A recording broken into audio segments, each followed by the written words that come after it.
Est-ce que vous m'entendez? And welcome to the Observatory of Populism that Marc, Lazar, and myself have initiated 2 years ago in Paris. And we are back to France today. Lately, this webinar series, a series of monthly webinars, traveled to the US, to Brazil, to Italy, Hungary, but populism is also on the rise in France. And today we are going to analyze the situation in our own country, where 9 months ago, a far-right party fulfilling criteria of national populism has become a key player in the French National Assembly with 89 MPs. And to decipher this new political context, we are very fortunate today to welcome 2 experts, Gilles Ivaldi and Elisabeth Pineau. The former is an academic working at CNRS as a senior research fellow and at CEVIPOF, the Political Research Center of Sciences Po. And the latter is a journalist working for Reuters and scrutinizing the French political life at the Élysée Palace as well as in Parliament. So each of them will share their views with us, will enlighten us for 15 minutes each, and then Marc, Lazar, who will monitor the Q&A session, will initiate the discussion by asking the first questions. All the people who are online can, of course, ask their own questions for the Q&A session. For that, you can, as you're now very much used to, use the Q&A box, and the chat is there, but the chat is more for a parallel conversation. Please do use the Q&A box for the questions. This is where we will look for your questions for the next session. But first of all, the floor is yours, Gilles, and then Elisabeth will follow. Gilles. Yeah, well, thank you so much. Thank you, Christophe and Marc, for the kind invitation. And thank you to the Institut Montaigne for having me tonight. I'm very pleased to be here to discuss the Rassemblement National, give you maybe some insight of the context of the party in the last elections in France. I'm just going to share my screen. Here we go. So the idea, Elisabeth will speak more in detail about the strategies of the party in the National Assembly.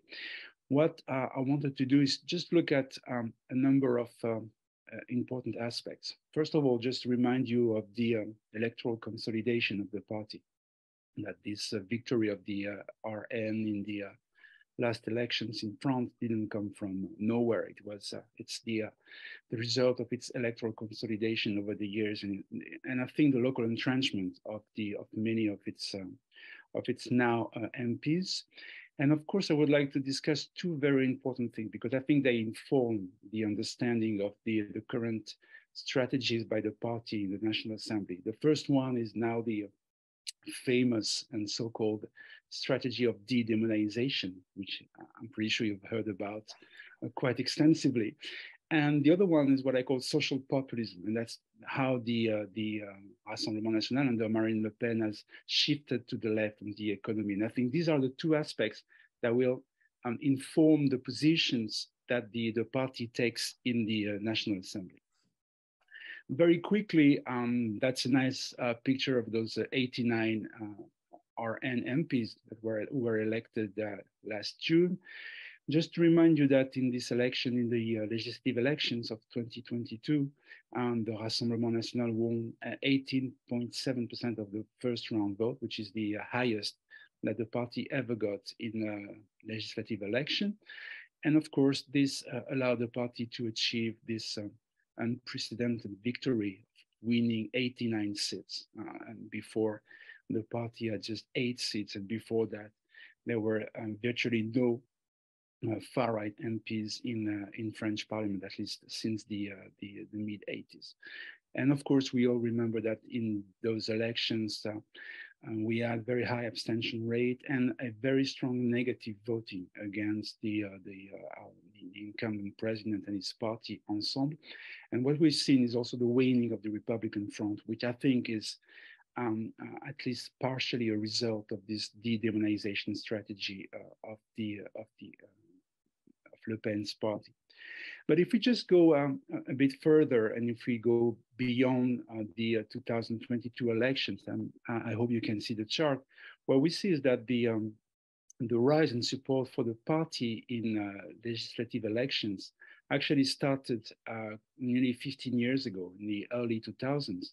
And since then, what we've seen is that the party has won increasingly high scores in the first round, but maybe more importantly, it's got more gains between the two rounds. And in 2022, we see how this was achieved, a high first round score and even higher gains between the two rounds. So increased second round competitiveness, so to speak. And I think what I've seen in the south of France, where that's a region I know better, we can see that this is the result of the local entrenchment of those RN MPs, people like Louis Alliot in the south, or if we go, or David Rachlin near Fréjus, but if we go up north, people like Briouat or Chenu, I think they illustrate this local entrenchment of RN local elites. And of course, this takes us to the second aspect, which I want to discuss tonight, is the electoral consolidation of the RN in the light of the two main strategic moves by Marine Le Pen since she took over the party. And the first one is, of course, this de-demonization. And I think we should think about de-demonization as the search for a strategic equilibrium and a tension between radical politics on the one hand and this search for credibility and social acceptability by the party. So to answer maybe one of the questions that is very often asked, de-demonization doesn't mean that the party has moved away from the far right and the core ideological features of the far right. We still see that this party as a nationalist, Eurosceptic party. It still has this welfare chauvinist agenda. It still has authoritarian views of society. So altogether, there's a good deal of ideological continuity on those core features of the far right. And what we've seen recently, even in the National Assembly, and that's quite interesting, and I'm pretty sure Elizabeth will tell us more about that, we've seen this persistence of far right political culture at grassroots level. And especially recent comments that were made about migrants or racist comments show that the political culture of the far right is still very much embedded in the party. And that's not something that the party can get rid of very easily. And I think we should also consider the international links of Le Pen's party, because until quite recently, she was very close to Russia. And we all know that played in the election. But also she has, close links with other far-right parties in Europe, and clearly a party like Vox in Spain or Viktor Orban in Hungary. These are the people that Marine Le Pen is trying to reach to. So that says something about the sort of alliances that she wants to build at the European level. Now, if we talk about de-demonization, it's mostly about this detoxification of the party. And it's based on essentially behavioral change and a new communication strategy, which are meant to escape far-right reputation. And this is interesting because it's always sort of mixed with the anti-establishment populism that is traditional with the party. And even recently, I heard Marine Le Pen talking about and I'm quoting here, the hated political caste, which is one of those populist themes that she very much likes. So think of de-demonization as this attempt to achieve just that, to balance anti-establishment populism and radical policies with something more credible and something more acceptable. And if we think about the sort of programmatic change that has been associated with de-demonization, I think I see three main areas. And again, this is quite interesting, something we're going to find in the National Assembly. The first one is clearly with Marine Le Pen, the RN has taken a more liberal profile on social and family issues. and the sort of progressive veil that we see used by many far-right parties in Europe, trying to present themselves as more liberal, more progressive. And that's something that we clearly see with Marine Le Pen. Part of that is the sort of cooptation of feminism, and mostly against the cultural threat of Islam. And we see now Marine Le Pen even taking very strong stances on domestic violence, and the old Hervé Juvin story now sort of illustrates that.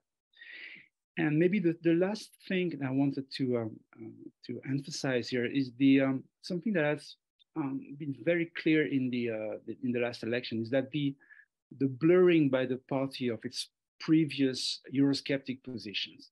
That's something we see, and Marc will correct me if I'm wrong, but that's something we've seen with the Lega in Italy during the time in government, that we see with Meloni, and we've seen with the Austrian FPÖ and many, many far-right parties in Europe. They have all sort of moderated their Eurosceptic discourse and policies in recent time.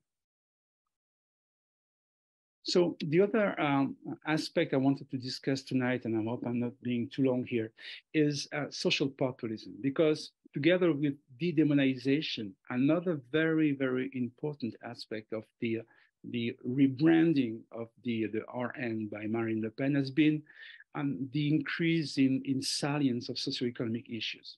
And with Marine Le Pen, clearly the party has tried to establish a more balanced agenda between traditional cultural issues, immigration, security, and so on, and socioeconomic issues.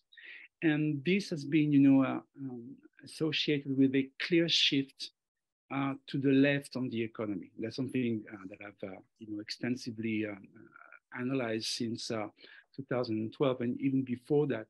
We see that the party has moved to the left on the economy, on wages, pensions, social protection, public services, and so on.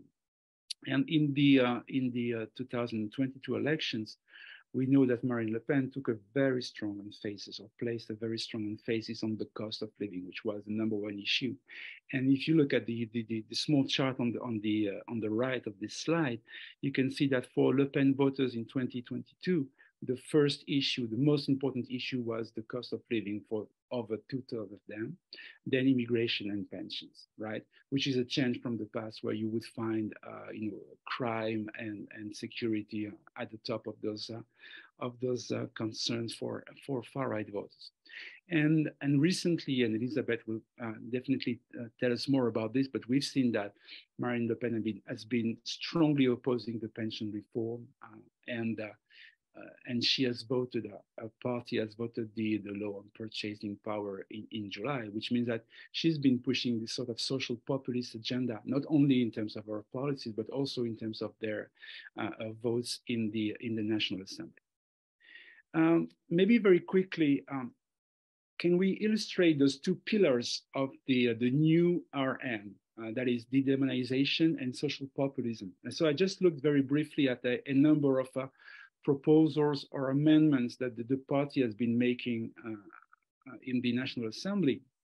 And we find a mix of classic far-right issues and what I call those new triangulated issues. That's where the party is trying to take an issue from another party family. And clearly, if we look at this list, and this is not a comprehensive list, but we see far-right themes like uniform in schools, proportional representation, this idea that Marine Le Pen has been pushing for many years now, presumption of legitimate self-defense for police officers. So these are classic far-right themes, or just this exclusion of foreign workers from professional elections. And then at the same time, we see new themes, and clearly the fact that now Marine Le Pen has agreed to this idea of maybe constitutionalizing abortion rights, or the IVG as we call it in France, or that the party has been calling for to have the study group on anti-Semitism. These are, I think, examples of how the party is trying to achieve de-demonization strategy from within the National Assembly. So just maybe to conclude, 3 slides very quickly. First of all, let us recall that demonization is still an ongoing process. If we look at how French voters, and this is a CEVIPOF survey from September 2022, so it's quite a recent one.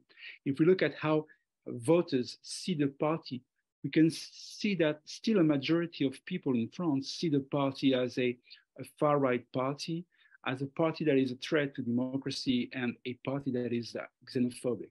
So in that sense, things have improved for the RN, but still a majority of the French see the party as a dangerous far-right and racist party. So we should be careful, and especially when I read accounts of the de-demonization process as a completed or achieved process, I think we should be a lot more careful. It's not that easy, and it's still an ongoing process. Maybe I'll skip this one because we can talk about this later. So just to conclude, looking ahead, the strengths and challenges for the party. Well, first of all, what clearly was achieved in those elections, that the RN is now firmly established as the dominant force on the far right. For a while, we thought that maybe Eric Zemmour could challenge the RN hegemony on the far right, and clearly now we've seen the political marginalization of Zemmour, and which is sort of reminiscent of Maigret in the early 2000s. Right now, the party is in trouble financially, but next year the party will start to get public funding based on the outcome of the 2022 election. So that would, I think, will represent something like 10 million euros a year. So that would be another strength for the party, which has been, as you know, in quite going through quite very hard financial troubles over the past years. Now, if we think of the new phase of normalization for the party in the National Assembly, well, clearly I was mentioning the jackets and ties strategy, but we can see that the party is trying to push the sort of a professionalization, which is clearly one of the main objectives of the party in the National Assembly. And in that, I think the party is now creating a new pool of national elites. Before that, it was mostly local people, regional people, and Euro deputies. Now, with those 89 MPs, the party can, avail of a new pool of national elites, and that, of course, is quite an important step forward. I would say that within the National Assembly, and maybe Elizabeth will correct me on that, but there are new opportunities to build links with the Republicans, with the mainstream right. And we know from Italy, for instance, that the alliance between the far right and the mainstream right may play through such opportunities, or may start through such opportunities. So I think this is now a new arena in which the RN can build such links, like just like they've done in some of the regional councils in which they've been elected. And again, what is interesting is that National Assembly has become a new space for this sort of triangulation I've been talking about. And we have a very recent example of that with this whole issue about non-vaccinated healthcare personnel, which was a proposal from the France Insoumise, which has been used by the RN. So, and I think a quite nice illustration of this sort of triangulation. And of course, we will discuss the strategic use of motions of no confidence, which again give the RN the opportunity to play by the rules and to appear as the constructive opposition. Now, what is quite interesting, again, that's from our last survey. If you look at how people see the two main oppositions in the National Parliament, La France Insoumise and the Rassemblement National, you can see that clearly people see La France Insoumise as more radical as an opposition compared with the RN. It's 53% of the French who see Mélenchon's party as too radical, and it's only 34% for the Rassemblement National. So this is, I think, telling us something about what's going on in the National Assembly. Now, some challenges. That will be my last slide. I hope I wasn't too long about this. There are a few challenges still ahead for the Rassemblement National. The first one is heterogeneity and factionalism.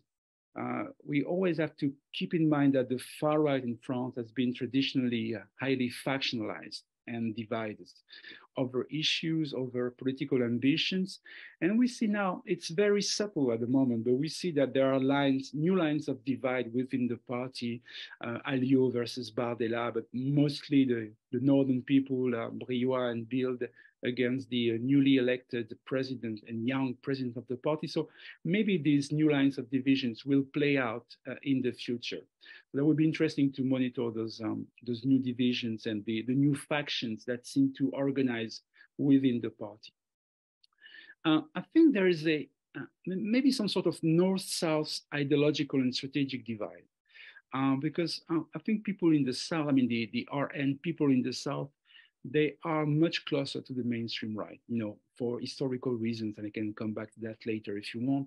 So I would say, I'm not sure the RN MPs of the North have the exact same strategic views as those from the South. And it will be interesting to see in the next few months how people in the South deal with Zemmour and the Reconquête people at the local level. Now, just to wrap things up with the strategic equation for Le Pen, we know that this search for credibility could well risk losing support from more radical voters. And that's why it's a strategic equilibrium, which may be difficult to achieve. The more credible Le Pen will appear, the more like she plays by the rules, maybe the less radical she is, and then the less appealing she might become to the more radical or anti-establishment voters. We still have, or the party still has to surmount some sociological hurdle, and the fact that the party is not doing well still with older, more urban or more well-educated voters, the upper class voters in general, of people in businesses. So that clearly is one of the main issue for the party. And I would say right now, the social populist strategy of the RN is sort of not fitting well with the fact that the RN is meant to occupy the space that is now left available or vacant by the mainstream right. So the party, I think, strategically will need to change something on the economy, and they've started to do something along those lines and clearly change their views on Europe. Because what we see now is that increasingly French voters are pro-EU, or they are more satisfied with the EU than compared with 10 years ago. So those Eurosceptic hidden or very ambiguous Eurosceptic positions will need to be clarified if the RN, especially if Marine Le Pen wants to move further towards winning the presidential election. And of course, one last issue is that the party will need to address new issues. And clearly, climate change, the environment, is becoming a very, very salient issue on the French political agenda.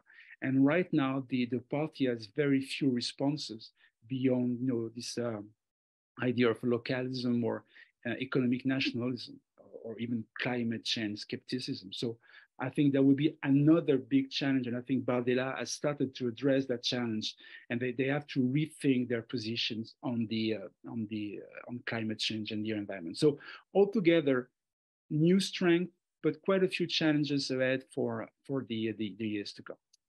Thank you so much. I think I was a bit too long, and I apologize for that. Not at all. Thank you very much, Gilles. That was really very interesting, and not only comprehensive and nuanced, but rather sophisticated. And this shift from national populism to social populism, well, this is one of the things we also talked about when we looked at Italy. Some changes are taking place in these countries where populism is now on the rise. And I'm sure we'll return to that in the conversation. But how does this de-demonization strategy translate itself in parliament, and what is the modus operandi of the party, a party preparing itself for the next elections? These are key questions we will continue to explore, and Elisabeth will take that up among others. The floor is yours now, Elisabeth. Yes, good evening. I hope you can hear me well. Thanks for the invitation, Christophe, and thank you, Gilles, for this very complete presentation. Well, I'm a journalist for Reuters. I'm a political journalist. I'm a political correspondent. I'm an Élysée and Matignon correspondent, but I do also other parties. And I had the opportunity to follow Marine Le Pen during the campaign. I interviewed her and recently interviewed Jordan Mandela as well as Louis Alliot. So, and I'm in the National Assembly every week to see people, you know, face to face, which is always very interesting. So what I can tell you is that what I saw and yeah, what I saw on the ground, as we say. Well, looking a little backwards, I followed the end of the Marine Le Pen campaign in the north of France, and I had the opportunity to go to some meetings and see her on the ground and see her electors. I mean, 13 million French people voted for her, which is, well, a real lot.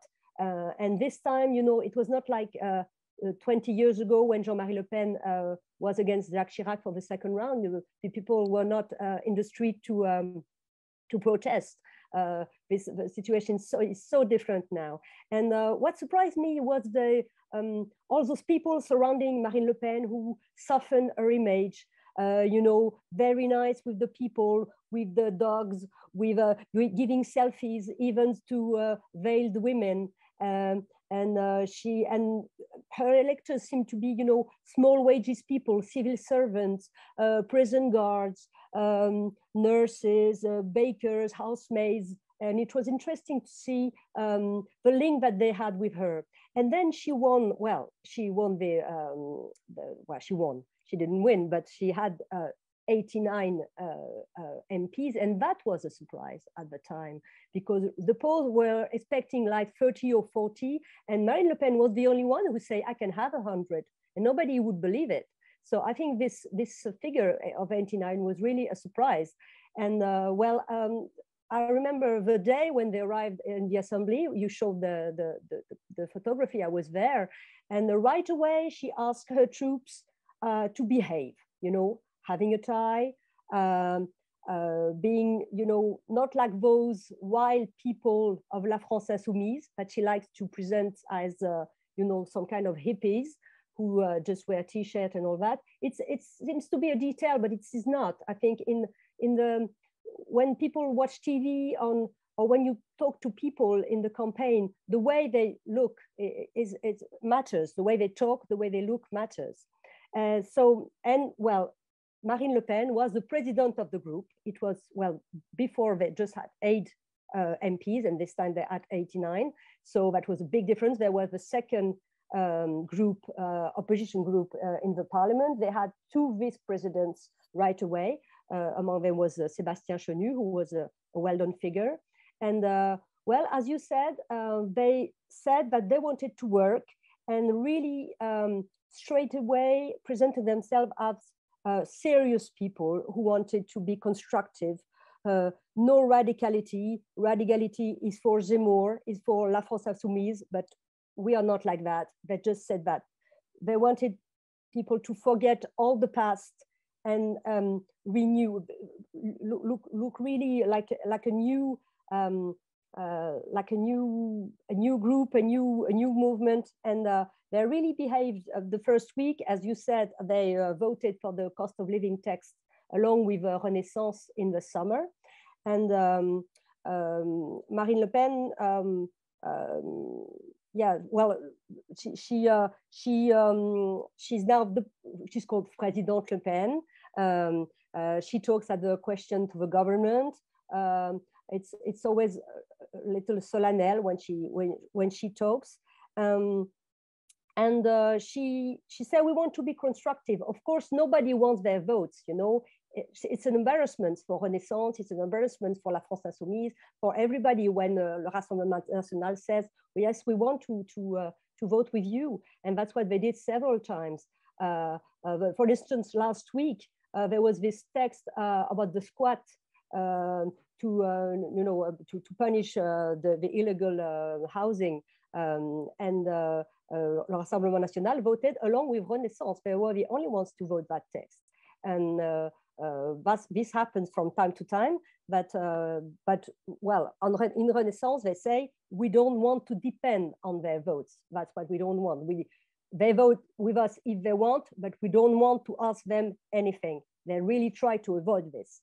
What we saw also in Parliament was that Marine Le Pen is good for political stunt. She likes to make surprises. For instance, for the motion of no confidence, she decided to vote the La France Insoumise motion of no confidence at the last moment. She said she wouldn't vote it. And then 1 hour before the vote, she said, I'm going to vote it. So she likes to do those kind of surprises. The same thing now with the text that you were talking about, that's going to be on non-vaccinated people. She chose the Rassemblement National decided to steal the text of the law of the La France Insoumise in a way. So she's politically very wise. She's wise, she's experienced, and well, oh my God, does it work? Okay, it's not. No problem, it's perfect, no problem. Elizabeth. Okay. What I wanted to say, well, at sometimes there has been problems also because they didn't achieve this anti-radicalization movement.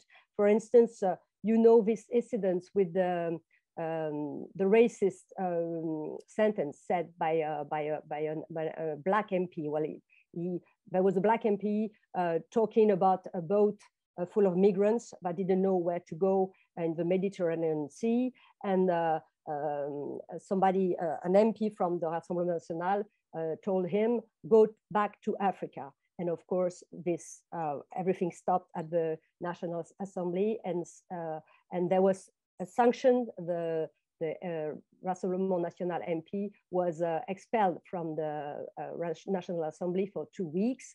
And officially, Marine Le Pen said that it was a misunderstanding. Of course, he was talking about the boat and not about the man, but still behind closed doors, she was really angry, and she talked to the whole group, and she said, we don't want this anymore, like with xenophobic, racist sentences. This can ruin years of efforts of normalization. So with those kind of incidents, we see that Rassemblement National is still some kind of xenophobic, there is this rhetoric that comes very easily in their mouth, and that's what that's what people said at the time, of course. This incident, I think, damaged the Rassemblement National image. What I wanted to talk about also is Jordan Bardella. Well, we can say also that we saw new figures, with those 89 MPs, we saw new people, new faces, like Jean-Philippe Tanguy, for instance, who is an MP that is very ambitious. I think he's only 36. He comes from the ESSEC business school, and he worked for the economic program of Marine Le Pen during the campaign. And now he's everywhere. He talks a lot. We can obviously see that he's very ambitious. And of course, there is Jordan Bardella. Jordan Bardella, is Marine Le Pen's lieutenant. He was the acting president of Rassemblement National. It's been for a year during the campaign, and he was elected with 85% of the votes this autumn. And I met him, and I was impressed by his calm, his ambition. He's only 27, meaning that in 10 years, maybe when Marine Le Pen will have enough of politics, he'll only be 37. So I think he's going to play a very important role in the years to come. He said that he was the general of the army, and that Marine Le Pen was the political leader. She's dealing with the national matters and he's dealing with the European matters. That's how he sees things. And he knows that an important issue, an important step will be the European election in 2024, and he's preparing it. For instance, he already wants to make one group, because there are two extreme right groups at the European parliaments, and he wants them to get all together and become just one group. That's what he wants to build right now. Also, he told me that he wanted to train more managers in the party. Like you said, Gilles, he wants people specialized in different matters. They need cadre in Rassemblement National. He changed several faces. He just put away close ally of Marine Le Pen, Steve Priwa. He decided to put him aside. Louis Alliot is vice president. Louis Alliot, who was challenging him for the presidency. But Louis Alliot will play a role, but he's from another generation, obviously. But Jordan Bardella made a strong impression on me, because I really thought he was, his ambition was obvious, and his ambition was strong, and I think we'll have to count with him in the years to come. Yes, that's what I wanted to tell, more or less. Maybe you have questions now. Okay, thanks a lot. Questions, of course. Marc. Yes, thanks. Thanks, Gilles and Elisabeth, for these two contributions. I remember to the audience that you can ask on the chat your questions, and maybe I'm going to start because you have really many points to discuss. Precisely, I would like maybe a question for Gilles and Elisabeth, a very concrete question.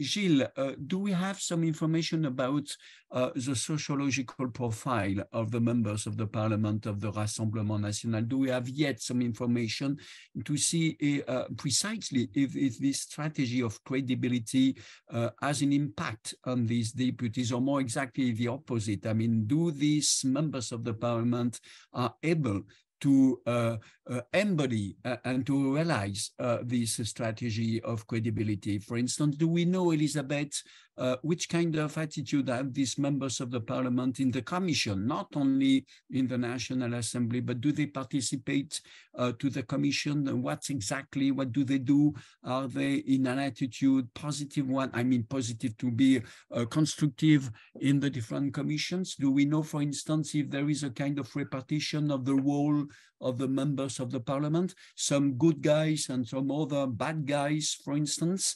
Do you have the impression, Elisabeth, when you are in the National Assembly, that there is a real control by Marine Le Pen precisely on the group to organize the attitude of the group? And a very concrete question also for you, Elisabeth, except if Gilles has some information. By the past, we have we had some studies, for instance, in France by Marc on the European Parliament. And it was very interesting to see not only the attitude during the official session, but also, the discussion around the bar, in the National Assembly à la buvette. Do these members of the Parliament of the Rassemblement National remain among them, or because they want to remain pure and not to be in relation with the others? Do you see some attitudes of, socialization, if I may say, with other members of the Parliament, of other groups, for instance? I insist on this point and underline this point because we know perfectly, for instance, but it's another cultural and parliamentary culture, for instance, that in Italy, I remember because I read a very interesting study at the beginning of the League of the North, when they arrived the first time in the Parliament. It has been the same thing for the Five-Star Movement. When they arrived in the Parliament, obviously they wanted to remain pure, and they did not want to have some relationship with the other. But in the Commission, in the buvette, in the bar, obviously progressively, you know, they had some contacts and more or less they start to change a little bit because they had to have this kind of socialization. So that will be my first question for Gilles and Elisabeth. Maybe you can answer, and I see that we have some questions on the chat. I just said to the audience that you can ask in English, you can write in English, but also in French if you want, it's easier for you. Gilles, Elisabeth, to start maybe with my question while you are reading as I am reading Louis' questions and reflections, but maybe you could start with my questions if you don't mind and answer after to Louise. Gilles, do you want to start? I'm not allowed in la buvette because the journalists are not allowed there. But well, in general, people don't mix with the Rassemblement National MPs. Really, it's still like that. Maybe they do it behind closed doors, but that I doubt it.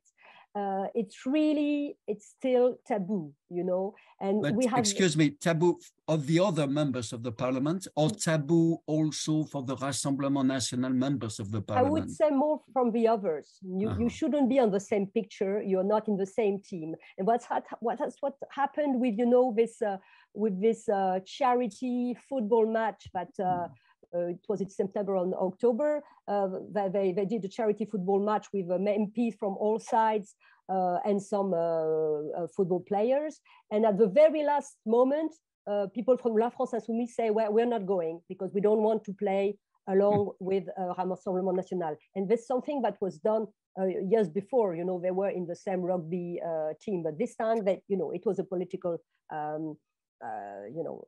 act.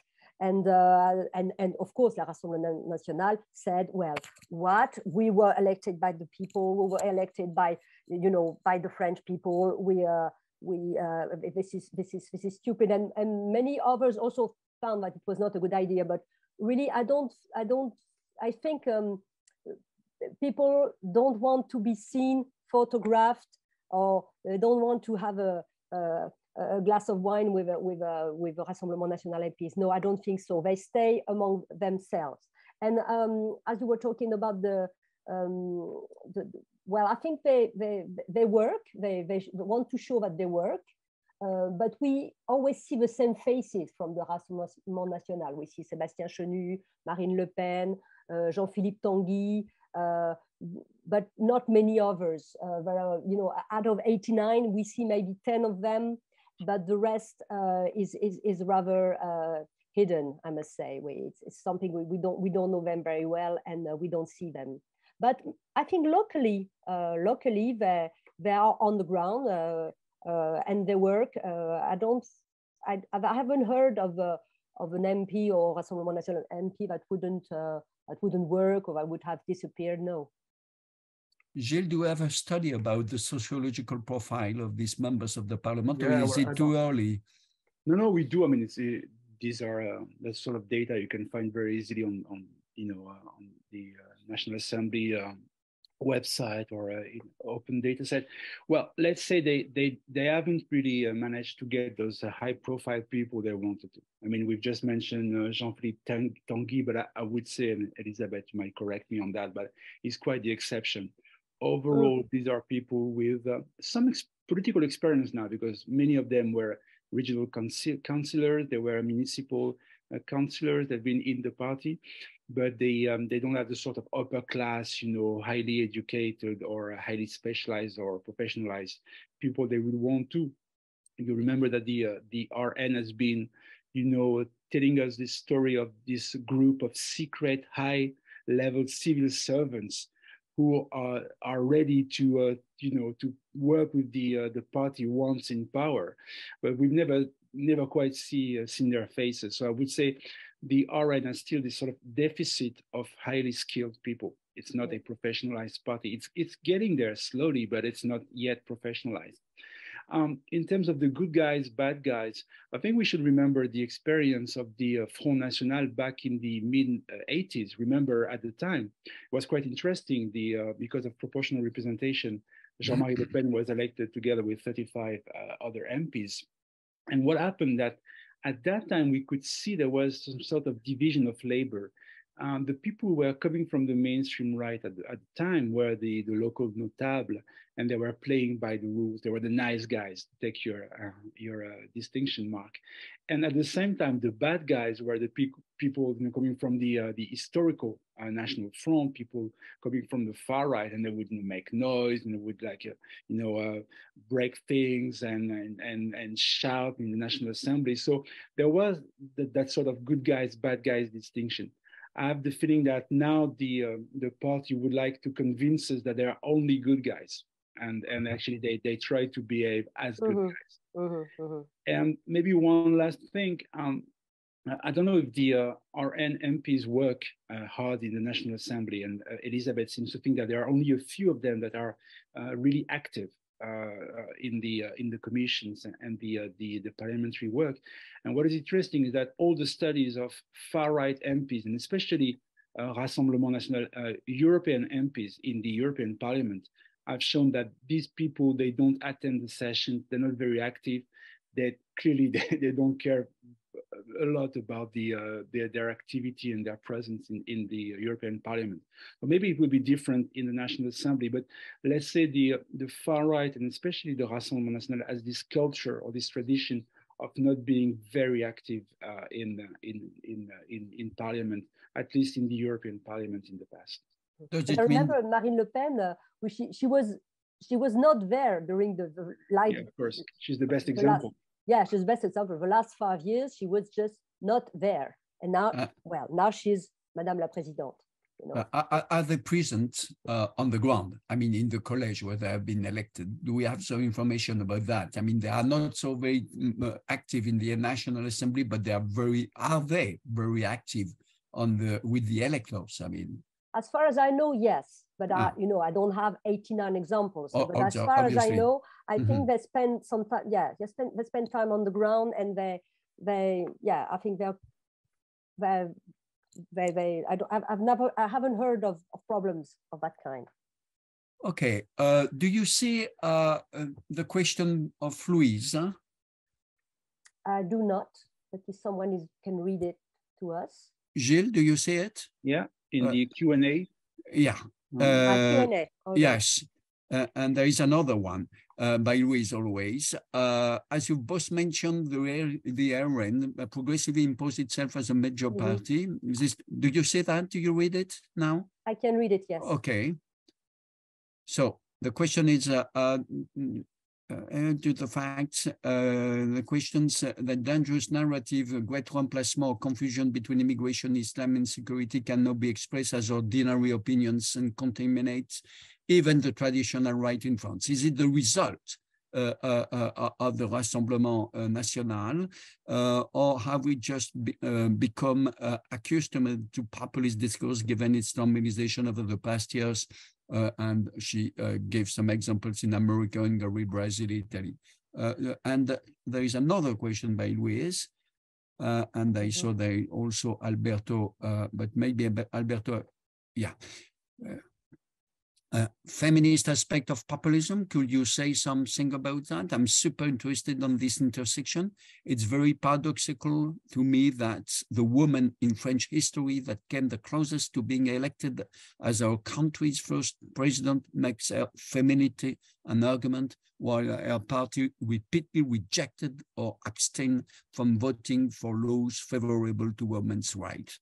Open to your opinions. Thanks. So 2 questions of Louise or by Louise. Who wants to start the answer, maybe to the first one and after the second one? And after Alberto has a question. Alberto is from the ISPI in Milan, but we will take the question of Alberto just after. Who want to start? I can start maybe with immigration. I think she's really softened her words. Marine Le Pen really softened her words and attitude on that, thanks to Éric Zemmour also. I think she really enjoyed having this guy, having all the, the bad guys and the radicalism, and she just said nothing, and he got 7% of the vote, which is less than what is expected, but is a lot, and he's still in the, in the area. And well, one interesting thing will be the debate on immigration law that will arrive sometime in January. We will see what the Rassemblement National will say. I think it will be a good way of seeing if their rhetoric has changed or not. But they carefully avoid the word grand remplacement, and they carefully avoid to talk about immigration too radically so far. But this debate maybe will give an opportunity to see exactly what they got in their mind. Gilles, on the question of immigration? Yeah, well, the thing is, what we know is that that there has been a mainstreaming of far-right themes and frames in many countries, and it's not only due to the far right itself, but the reaction of other parties. And we well know that there has been a contagion effect on the mainstream right. And you just look at what is happening right now as we speak with the Republicans in France and this battle between two very right-wing candidates, both who've endorsed many of the far-right themes, and somebody like Eric Ciotti is a very good illustration of that. He's even endorsed the Great Replacement theory. So in that sense, we know that there is this contagion effect, especially and most effectively on those cultural issues, immigration and security, which have been some sort of the most salient issues of the far right. There has been also some sort of international connection or international traveling of far right themes. It's quite interesting to see how, especially during the so-called migrant crisis of 2015, many of the far-right frames have circulated across different countries. And that you found that those parties in Austria, Italy, France, and even in the US with Donald Trump, they would use the same rhetoric. So I think there is also something about the circulation of far-right themes across different countries. Now, about Marine Le Pen, I think we should be a bit more careful. Okay, she's softened the rhetoric, yes. But the ideas and the policies, they're pretty much the same as before. I mean, I don't see much of a change in terms of the immigration policies. I agree that Zemmour made Le Pen look nicer in a way because he was so extreme on the issue, but it doesn't mean that Le Pen was less extreme. She would be more careful, I would say. I also agree that she doesn't use the word great replacement, which she knows is a very very well identified extreme right concept. At the same time, if you go back to her main discourse in Reims, when she started her presidential campaign, she talked about this immigration of peuplement, and that didn't share our customs or culture. So I think she says about the same thing as Zemmour in terms of immigration, only she doesn't use the same words. But I think we should be careful to give her some sort of blanc-seing of moderation, because in the end, in policy terms, the two are very, in my opinion, they are very similar. Okay, thanks. There was another question of Louise, as you remember, about Marine Le Pen and the feminism. She presents herself as a feminist now, and a feminist who is against Islamic threat in France, and she presented, which is quite strange, because when we know the history of the far right in this country, as in other countries, against all the reforms which have been done in the 70s, for instance, but now she presents as a feminist, and quite a feminist, yes, not only femininity, while, as Louise explained, the party vote against the women's rights. So how do you explain this contradiction? What does it mean? It's a paradox, say Louise. How do you explain this paradox of Marine Le Pen, which is quite new in the history of the far right in this country, as so many other countries? Elisabeth, I see you want to well, react. As far as Marine Le Pen, I'm not sure, I don't know this issue very well, but as far as Marine Le Pen is concerned, I think it's more embarrassment with all that. You know, for instance, for the 2 weeks ago, for the text to put IVG, you know, abortion in the Constitution, she just didn't vote. She disappeared at the moment of the vote. So that's a sign, you know. The Rassemblement National was, they were against the idea of putting this in the Constitution, saying that there was enough laws to protect the abortion, but that didn't need to be in the Constitution. But at the time of the vote, she said she was ill, and I think that it was a matter of embarrassment, because she was not at ease with the position of and she was maybe not sure of what to say on the matter. Gilles? Yeah, very, very much agree with that. Once again, this is one issue where you can see the difference between the rhetoric and policies. If we look at the rhetoric, clearly this co-optation of feminism by the far right, and it goes beyond Marine Le Pen, that's something we see with other parties. It's meant to do two things, essentially. The first one is to, of course, to win women and female voters, because we know that for many years, Jean-Marie Le Pen had this gender gap in his electorate, with more men voting for him than women. And now we've seen that Marine Le Pen, she's made this gender gap completely disappear. Actually, in this election, we've seen more women voting for Marine Le Pen than men, which says something. That's the first, I think, first objective.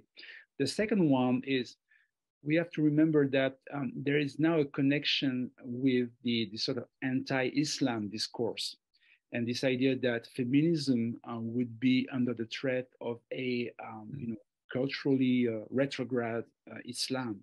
And that's how many of those far-right leaders, and that's something we've seen with the right-wing populists in the Netherlands. Remember Pim Fortuyn in the early 2000s, or even somebody like Geert Wilders. They use you know, feminism or even homosexuality and gay rights, actually not that much to promote such rights themselves, but to fight again against Islam, you know, pretending that Islam is a threat to liberal Western values and women's rights and gay rights. And that's interesting, because what Elisabeth just said is that we see nothing to corroborate that the party would indeed support pro-gay policies or pro-women policies. If we look at the electoral manifesto of Marine Le Pen in the last election, there was nothing about gender equality. There was nothing about women's rights. There was nothing about LGBT rights. So she claims that she wants to defend such rights, but in the end, policy-wise, we see nothing. So that's why we have, again, to be very, very careful, because this is mostly discourse. And that's interesting, because when you go, I would say, closer to hard policies, because it shows that Marine Le Pen is making to constitutionalize abortion rights in France, that's hard policy, right? And then we can see the fractures within the party. Then we can see that once you get to actually making a choice in terms of policy, then you can see that those people, they don't agree with one another. And that's quite interesting, this gap between discourse, rhetoric, and hard policy choices. That's very interesting. En passant, Gilles, you know perfectly also Italy, and you know that Meloni is not exactly on the position of Marine Le Pen. She's completely on the opposite, because she is presented as a woman, obviously, but a Christian, the great defense of the family and the tradition, which is not exactly the rhetorical position of Marine Le Pen, as you explain. And that's a remark of transition for the question of Alberto Martinelli from ISPI of Milan. As you say, because you remember that there was a document for the conference in Europe written by Marine Le Pen in 2021, and she wanted to realize the unification in the European Parliament of these two groups of far right, because as you know, and as we know, I say maybe for some people of the audience who will not know, that we have two groups, the party of the conservators and reformists. For instance, Giorgia Meloni of Brothers of Italy is inside, and on the other side, or not exactly on the other side, you have another group which is the name is Identity and Democracy, and the members of the group are Vox, for instance, in Spain, and the Rassemblement National. So the question, Alberto's question, is to try to understand, do you think that there is a possibility to achieve the goal that has Marine Le Pen since many times, maybe, to try to unify this group? And it was also the position of Matteo Salvini in Italy in one moment. He wanted to realize the unity of the different groups and nationalist, sovereignist party, far-right party. Gilles, maybe you have some information and a good knowledge about that. Yeah, I would say in the past it was very difficult because they had different, interests and different views, and clearly until quite recently, Russia was a major issue. And Marc, you know that Russia has been one of those dividing lines between Salvini and Meloni, for instance, in Italy, or even between Meloni and Le Pen. And we know that this was one of the reasons why, especially Meloni, I think, and you correct me if I'm wrong, didn't want to get together with Le Pen because she was a lot more pro-NATO and pro-American. I would say it's hard to tell whether in 2 years' time this divide will remain, but I think that would be still a major hurdle for those parties. Now, in the past, I remember that people like Viktor Orban, for instance, they didn't want to mingle with Marine Le Pen on the account that she was too extreme. And the fact that she was seen as far right, and at the time, if you remember, Orban was still a member of the PPE, the major conservative group in the European Parliament. So he wanted to keep away, to keep his distance with Marine Le Pen. Now we see that Orban has got more radicalized, and that Le Pen is going more mainstream. The chances of those two getting together are bigger, I would say. Now, what we don't know is whether the Polish party, Law and Order, Law and Justice, sorry, and or Meloni will join that group because again they have different views, especially on traditional values and such. So it's hard to tell, but I would say at least the rapprochement between Orban and Le Pen has become more likely because one is going more radical and the other one is going more mainstream. So the distance between the two is now smaller, I would say. But it's hard to tell what's going to happen. Elisabeth, And Jordan Bardella told me really that he wanted to work for this, to the unity of these two groups. He told me, I want us to eventually become a single grouping of strong and convinced patriots to challenge the European Commission in the coming years. That's what he said. When was it? That was once ago, 3 days before he was elected as president of the Rassemblement National. That was a question also for you.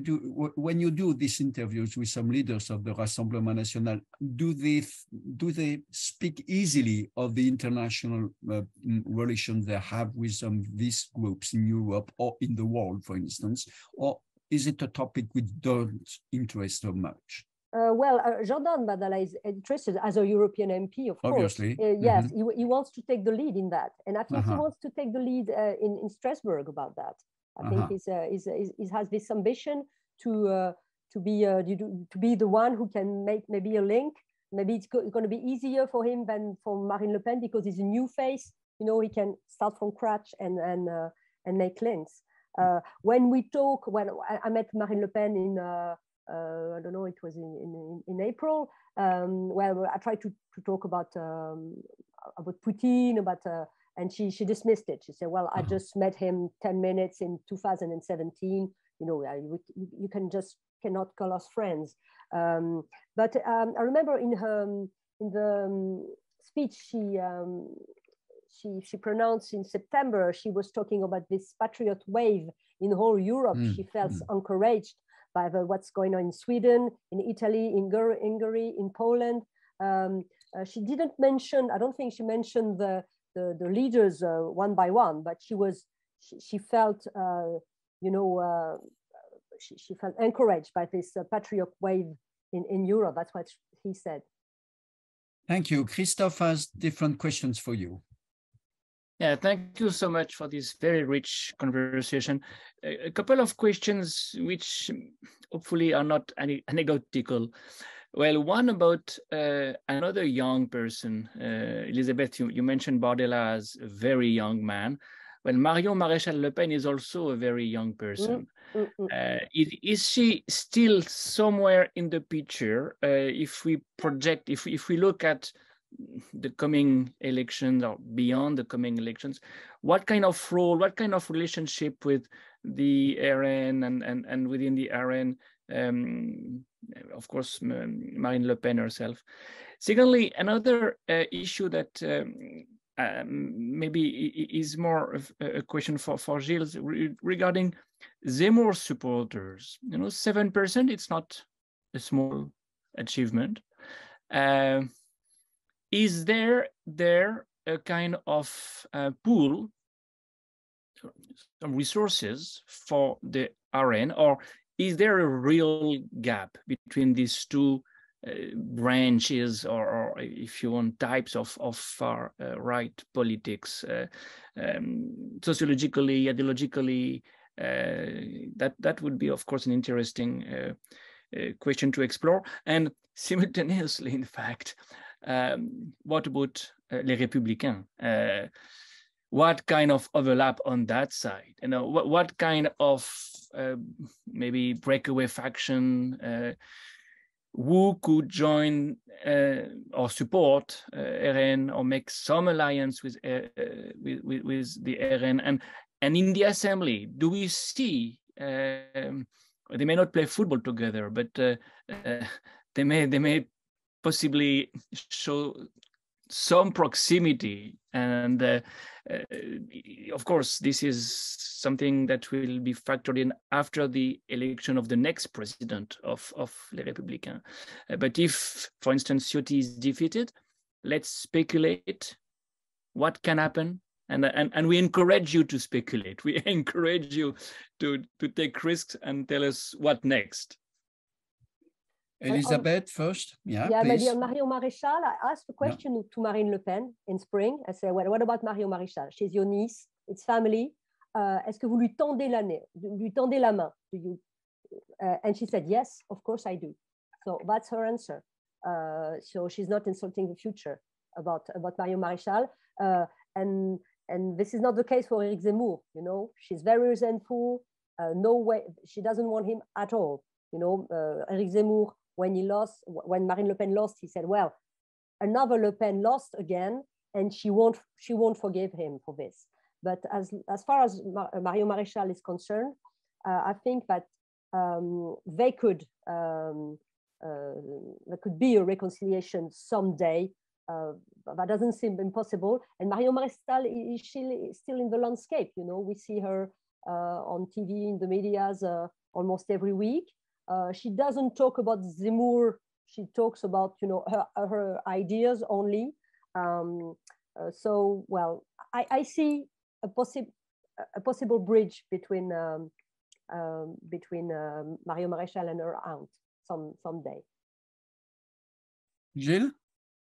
Yes, yeah, I agree with that. I'm pretty sure someday, not now, but maybe in a few months or years, there will be a good incentive for Marion Maréchal to go back to the RN, and I think it would be quite an asset for Marine Le Pen to have her back, because she represents something within the far right galaxy in France. She has she's a strong personality, and I think she could bring back many voters and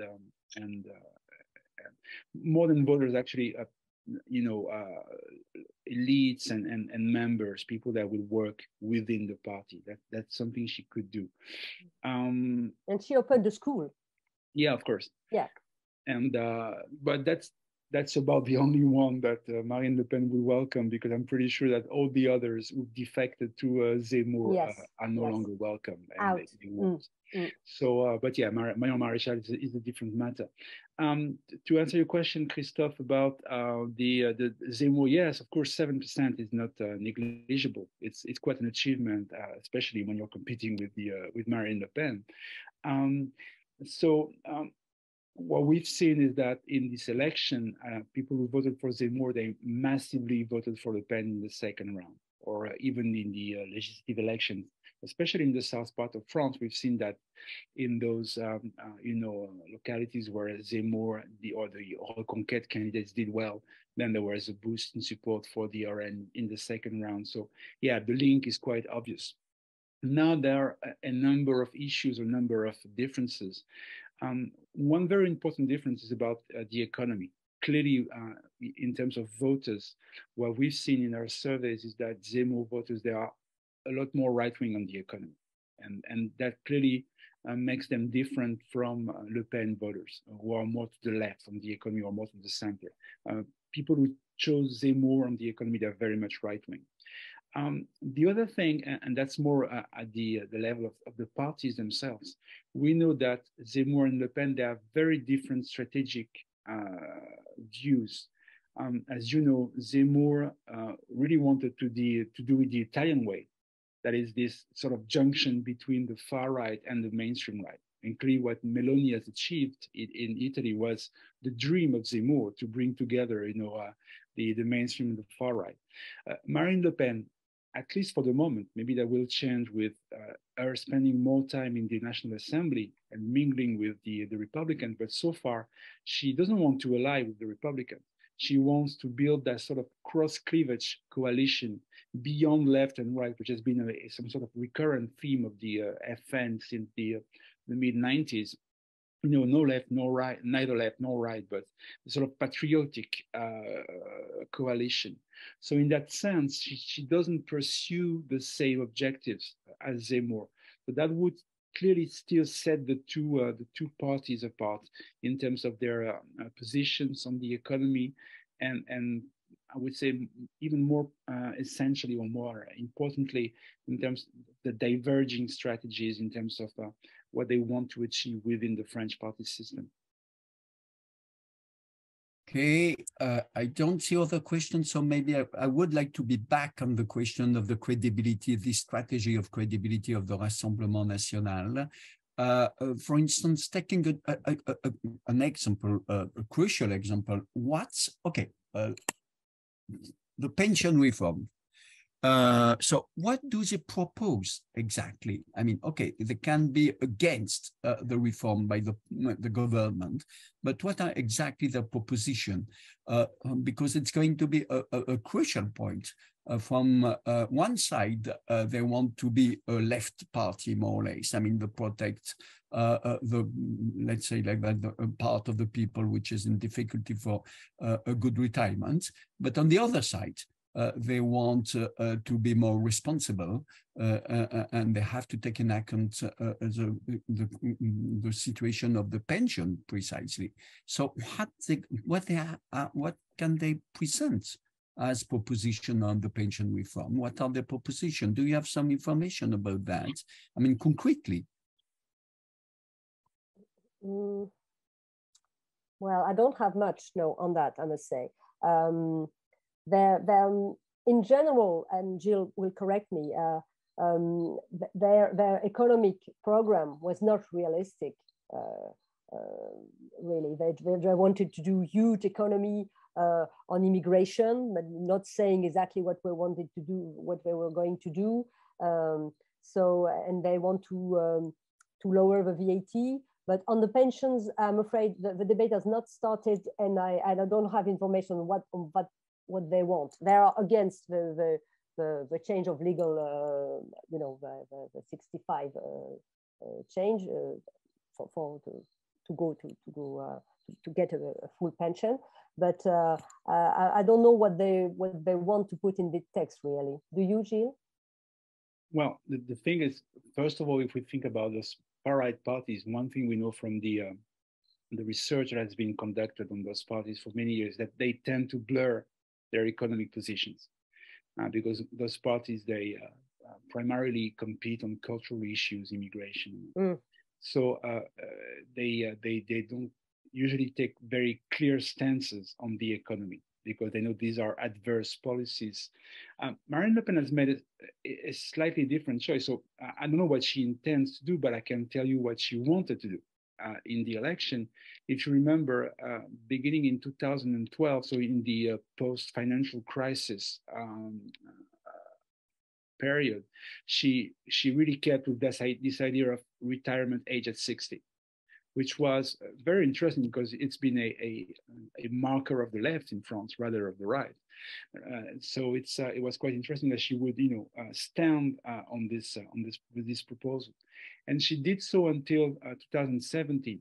In this election, because she realized that she needs credibility, and then again that wouldn't be credible, and also that was the sort of policy that would sort of alienate some of right-wing voters. She changed the program, and she came with this rather complex idea that it would be retirement at the age of 60, but in a more progressive manner. So for some people, it could mean 61 or 62. I can't exactly remember all the details of the proposal, but it was a change. And then, I mean, obviously, she abandoned the idea of a retirement age at 60, like some sort of totem in that sense. But yes, and right now it's not clear what she wants to do, but I would say she doesn't have to, because right now what she has to do is to oppose that reform, because she knows that her electorate, remember that Marine Le Pen is still the party, or the RN is still the party of the working class and the lower middle class. So she knows that her electorate doesn't want that reform. And actually, most of the French don't want that reform. Top of my mind, it's 75% of the people in surveys will oppose the reform pension, or the pension reform. So in that sense, you just going with the wave and looking at the interest of our electorate, no more than that. So just opposing the reform is quite a good move for now. Christophe, up to you. Yeah, two quick questions, one each. In fact, in the same vein, Gilles, we saw that the Confindustria was prepared to work with the new Italian government from day one, apparently. What are the relationships between the RN and the French business community, if it exists really? We may see some affinities, some, on the contrary, big divergences. And regarding the media, Elizabeth, we see in most of the countries where national populists or social populists have taken over or have gained momentum, always some version of Fox News.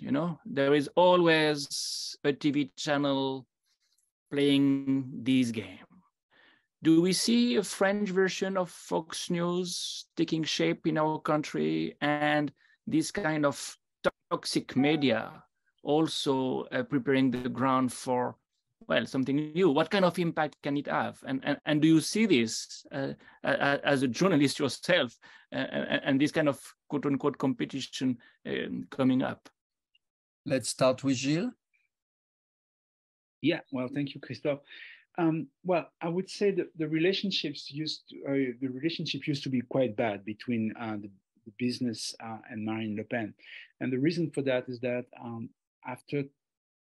during the Euro crisis, Marine Le Pen adopted, very strong Eurosceptic stances, and most evidently leaving the euro, which was sort of the idea that guided policies in 2012 and even more in 2017, 5 years ago. So in that sense, she was not quite credible for many businesses in France, not only the big businesses, but also the small businesses, because these are people who know how important the single market is, and leaving the euro is quite a nightmare for those people. So in that sense, the relationship wasn't very good. The thing is that at the same time, Marine Le Pen endorsed or adopted this very strong anti-capitalist rhetoric, sort of blaming big corporations, international corporations, for not taking care of the people. She was, also she wanted to regulate the banks. I think she really wanted to sort of ride the wave of anti-financialism that emerged with the 2008 financial crisis. And that's where she took very leftist positions, even in the sort of economic protectionism. So for those reasons, I think she wasn't well appreciated by businesses in France. I have read, but maybe the people who are listening to us can confirm or deny this, that things have got better in recent period, that actually Marine Le Pen and the RN people have approached businesses and they want to show a different face to them. They want to be more amenable to them. So I don't know if that's true. I think it is, but it would be interesting to hear from actually business people and ask them how they see Le Pen now. Well, Le Pen, she had a speech in front of the MEDEF to win the campaign, like all the other candidates. And she was really, I was there and she was reconsidered. I don't remember the details of what he said, but she was kind of welcome. And she was not, you know, like a devil in front of CEOs. It was not like that at all. She was welcome like any other candidates. As far as the media are concerned, Christophe, yes, obviously, you know, we saw those new channels like CNews, Europe 1, of course, which links us to Vincent Bolloré, who owns all these new medias. So what are the links between the Rassemblement National and Bolloré?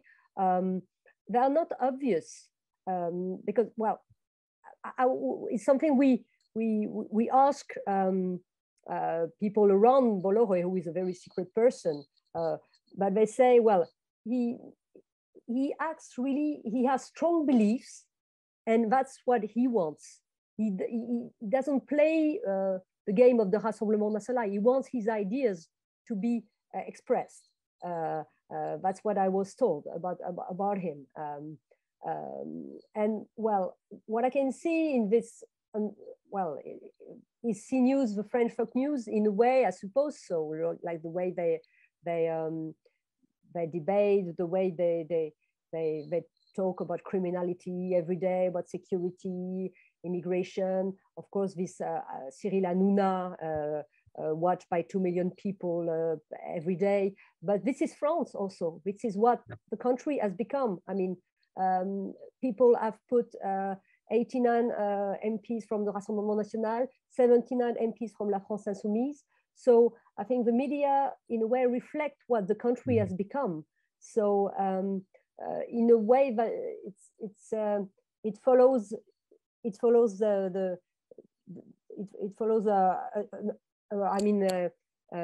worldwide tendency of growing populism. But that's what I see in those new medias. Thanks. There is a very interesting question by Melody.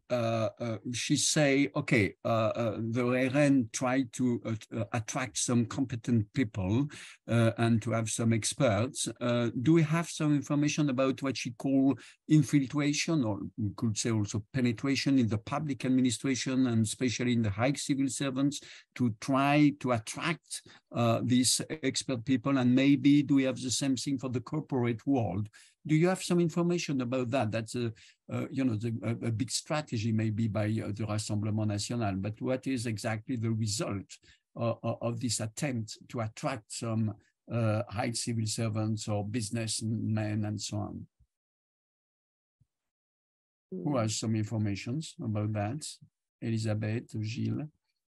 Well, as we just said a while ago, they have this narrative that there is a group of, high civil servants who are ready for when the party will come into power, and that these people, they can't quite expose themselves because they will be, So we don't know exactly what does it mean. We don't know. No, we've never seen them. What we know is that the level of expertise of the party has been very low until quite recently. They've improved, but I remember in the 2017 election when Marine Le Pen presented her economic program, it was a bit of a joke because she was, showing, I don't know, like 125 slides with econometric models and, a lot of jargon and very technical terms that she even herself said she wouldn't quite understand.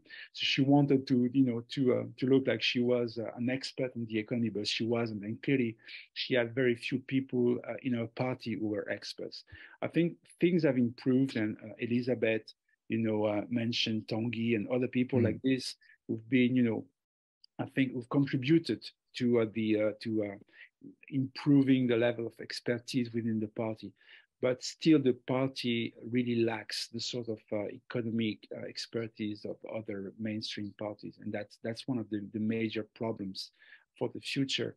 And if you look at the 2022, program, I mean, it was some sort of something for everyone. I mean, Le Pen and the Institut Montaigne, I think, did quite a very thorough review and assessment of the program.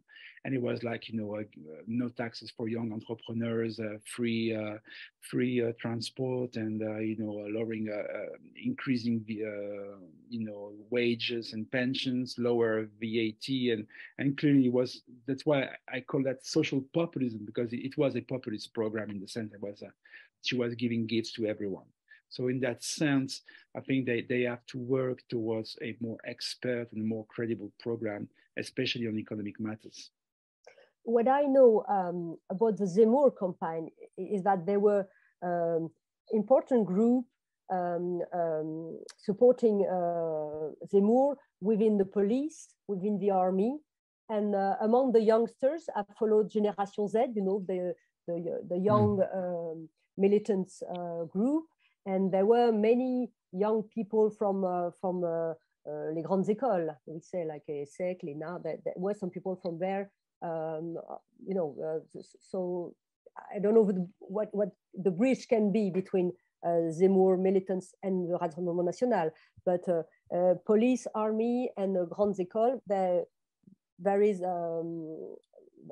are people there with this kind of ideas, definitely. Okay, it remains 3 minutes, and I have just one question for Gilles. Excuse me, Elisabeth, but just a question for Gilles, because you present some data, and you in the data in your slides, there was the fact that it remains that the majority of the population thinks that the Rassemblement National is always a far-right party and is a threat for democracy. So my question is quite easy.